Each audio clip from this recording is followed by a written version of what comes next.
This is Jose Merino, Editor-in-Chief of the Neurology family of journals. The Neurology podcast provides practical information to neurologists and other clinicians to help them provide better care for their patients. Thanks for listening and have a great week. Hello everyone, I'm Jennifer Majersik. I'm a stroke neurologist and the Stroke Center Director at the University of Utah in Salt Lake City. And I am delighted today to be interviewing Sam Cote, who is a researcher at the University of Sherbrooke Research Center in Quebec, Canada. She's going to be talking about a paper that was just published. It's available online now, called Association of Cumulative Lifetime Exposure to Female Hormones with Cerebral Small Vessel Disease in Postmenopausal Women in the UK-Biobank. And although that sounds like a mouthful, it's a fantastic paper. This paper looked at the effects of lifelong exposure on postmenopausal women, specifically in terms of small vessel disease. And you analyzed brain MRIs on over 9,000 women in the UK-Biobank. And they had extensive history collected, and particularly the reproductive history. So for me as a neurologist, so I see patients in clinic every week, and I often get asked questions about estrogen's harms and benefits on the brain.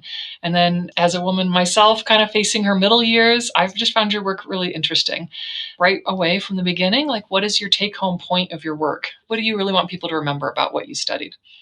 For me, what I want people to take away from this work is that our experiences as women, our hormonal experience, our reproductive experience has a lasting effect on our brain. And this is going to be different for every individual because every woman will have a different reproductive history based on her lifestyle choices, based on her own experiences. And our research shows that we need to take this into consideration and that we should always be comparing women to the male default. We should be understanding how women are different from each other and how this is going to lead to lasting effects on our brain and how it is important for our brain health in later life. I really like the approach of saying that not all humans are exactly the same and that this effects of estrogen do affect our brain health. What did you guys find in your study? How did you find that estrogen affected small vessel disease?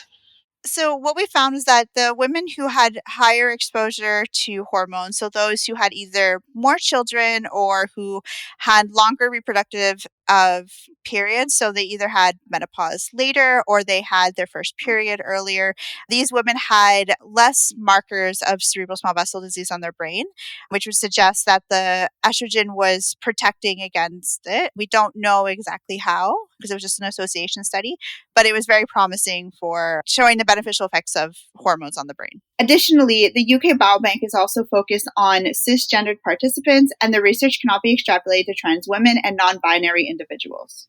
Okay, so Sam, now that you've told us the quote-unquote answer to your study, I was wondering if you could briefly explain your methods. I suspect that not all of them are familiar with the incredible data source, the UK-Biobank, that your study relies upon. So for our study, we used the UK-Biobank. So this is an incredible resource to researchers. It's a prospective cohort study of over 500,000 individuals from the UK. And it began in 2006 where they recruited individuals between 40 to 69 years old. And they collected biological samples. So they have genetic information, there's physical measurements, a lot of lifestyle questionnaires, cognitive testing. For us, what was particularly of interest was the reproductive history. And about 10 years after the start of the study, so around 2014, 2016, they started an imaging initiative of a subset of 100,000 individuals. And we used those who participated in this follow-up initiative. And so we began with 21,000 women who had MRI scans. And so this just on its own for us was amazing because I'm used to working with samples of like 20 to 30. And so we focused on, from those 20,000 women, those who were postmenopausal, and we removed anyone who had dementia or stroke or a cerebral injury or traumatic brain injury, multiple sclerosis, those kind of things.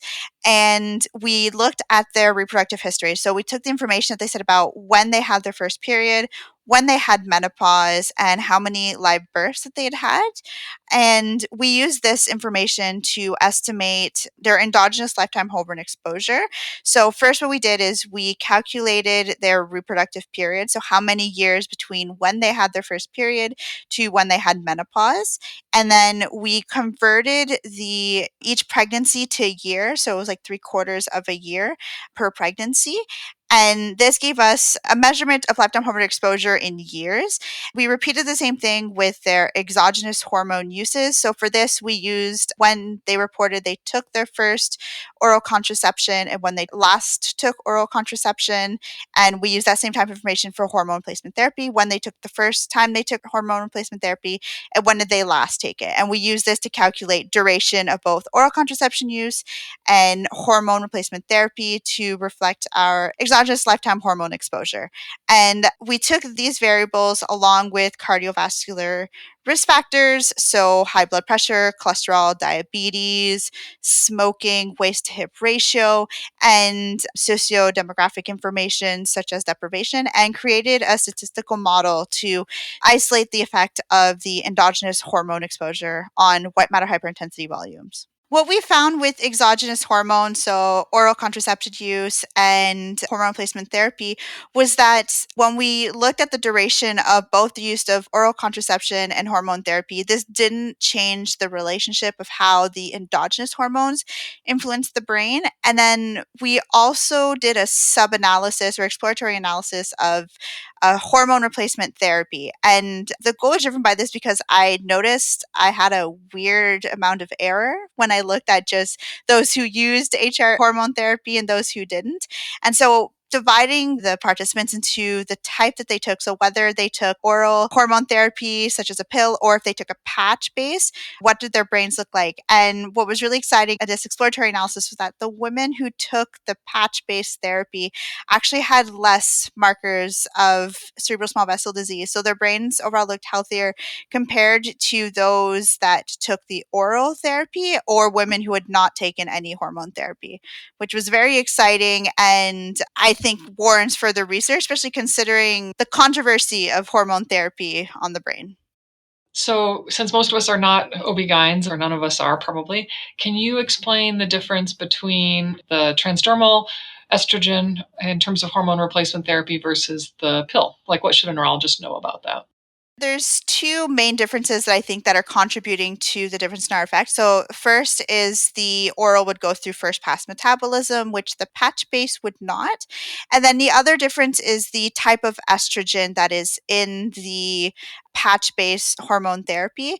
So the patch base is usually estradiol, which is the more potent endogenous hormone form of estrogen, whereas the oral format would be the conjugated equine estrogen, which results in different levels of estrogens. There's be less estradiol circulating in the blood with this form of hormone therapy. So this could lead to differences on the brain because we're going to see different types of estrogen that will increase in the circulation. One thing that I was interested in when I was reading your paper was that it's not just the total amount of estrogen, it seems like, that women are exposed to, because during pregnancy, of course, there's peaks, right? And then, of course, ovulation. Also, it made me wonder. I don't think you guys could model this in this study, is my understanding, but that there does sound like there's some pathophysiologic reason to think that it's not just a steady state of estrogen that's having effects on the brain. It's also the peaks and valleys. Am I right in thinking of it that way? I would say it's unclear. As you mentioned, we weren't able to test this in the study. So I've done other research where I've actually tried to tap into the menstrual cycle peaks and the fluctuations on the cerebral vasculature. We've actually found little evidence of the effect of increasing and decreasing estrogen on cerebral blood flow. I suspect that it may be more the long-term effect that is leading to beneficial, the menstrual cycle with the ovulation peak and decrease. Perhaps those levels are just not high enough to lead to an observable vasodilation or change in blood flow, but the constant exposure to estrogen perhaps could lead to long-term healthier arteries, if that makes sense, because we know that estrogen can have rapid effects when you administer it in animals to vasodilate, but it also has slower genomic effects through where it'll affect gene expression. So one of the ways I've imagined it is that this long-term cumulative exposure might be more driven by the genomic effect and leading to maybe a structural difference in the vessels. And in the women who had more, maybe they're just a little bit healthier or a little bit more sensitive to the estrogen that remains after menopause. I was really unaware of some of these pathophysiologic effects of estrogen on our blood vessels, to my own embarrassment. So I was happy to read your article because I felt like it gave me a little bit of depth to that knowledge. And so I'm happy to hear you talking about it. Sam, I don't know if you'll be able to answer this or not, but we can give it a go. I was thinking that when I was reading the paper, like a lot of papers on observational studies with large databases, there's a lot of regression models, and it becomes a little confusing for a clinician like me to try to really understand like what the bottom line is sometimes. I was wondering if you could give us an example of like two women with different types of exposure histories and what that would look like for their burden of small vessel disease on their brain, like according to your study. I actually have an example of two women that we studied, both of the same age, and their main difference is linked to the length of the reproductive period. So both are 75 years old. Woman one had two children versus woman two who only had one. And then when we look at their age at when they had their first period, woman one had her first period at 10 years old compared to woman two at 16. And then when we look at their menopause, woman one had menopause at age 57 compared to age 46 in woman two. So we can see that their reproductive period was very different. This overall led to 48.5 years of hormone exposure for woman one compared to 30.75 in woman two. And when we looked at her raw white matter hyperintensity volume, women two had 3,627 millimeter cubed, compared to women two who had the shorter hormone exposure had 17,176 millimeter cubes of white matter hyperintensity. So it's something like 4 or 5 times more white matter hyperintensity in size of volume of white matter hyperintensities in the woman that had less hormone exposure. So we can see it seems to be a pretty big effect. That is a really marked difference. And I think this cycles back to what you were saying in the very beginning, which is that these differences really matter. So it strikes me that the study can help inform researchers in the future who might be designing studies. I can think of a couple things, but I wondered if you had advice for anyone who was trying to study small vessel disease. What would you recommend to them? What I would recommend is that they should be taking consideration reproductive history. We're finding a pretty big effect. And what I like about the reproductive history, it's this type of information is quite easy to collect from our participants. It would involve asking 3 questions. How many children did you have? When did you have your first period? And when did you have menopause? I'm pretty sure most participants could be able to provide this quite easily, and it would be able to take this into consideration when we're studying small vessel disease or the aging brain in general. Okay, so now I'm going to put Sam on the spot. If our listeners remember, she's not a clinician, but we're going to imagine that she's in clinic with me seeing a patient. And this woman is asking about how these results relate to her in clinic, and in particular, whether taking oral contraceptives and or hormone replacement therapy is going to affect her brain health. And so what does this study tell us about what we should tell our patients? The first part is that we focus on factors that there's not much you can control in terms of your hormone exposure. But I think it does mean that if you're aware of your hormone exposure, you can then focus on mitigating other factors that could be associated with white matter hypertensives or cerebral small vessel disease. So, for example, if you are an individual who has had less exposure, you could try focusing on reducing the modifiable factors, such as ensuring you are remaining healthy, you're staying active, have a healthy diet, for example, not smoking. In terms of the oral contraception and hormone therapies, I think our results can be comforting in a way because we found that these factors didn't change the beneficial effect of hormone exposure. And so it would mean that if you've taken hormone therapy or taking oral contraception, you can know that it's not going to change your brain any more than if you didn't take it. So I think that can be comforting to know. We have so many things that we don't know. And I think patients are afraid of lots of different aspects of brain health. And so this is nice because I feel like it gives me something that I can talk to my patients about in clinic, even though there's lots of things that we still don't know.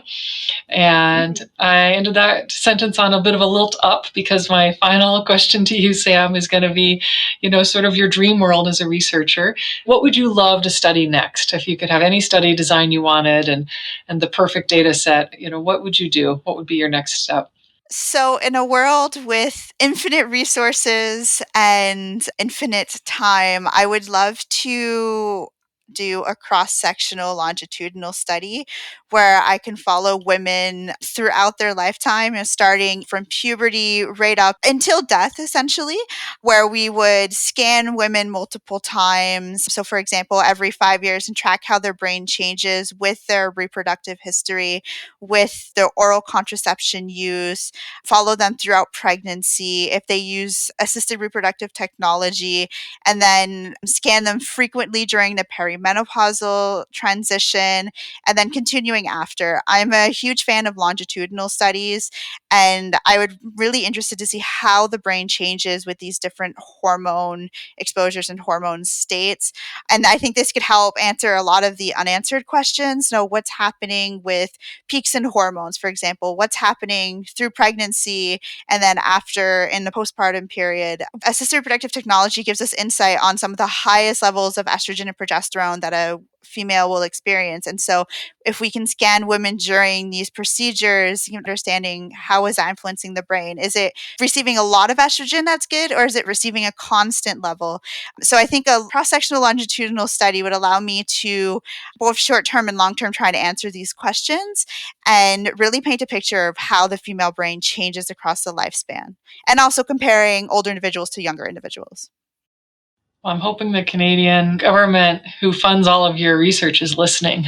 Well, this has been wonderful. The paper is available online at Neurology, and I recommend reading it. I enjoyed it. I thought I learned quite a bit that was both scientifically and clinically interesting for me and for my patients. So thank you, Sam. Thank you for having me.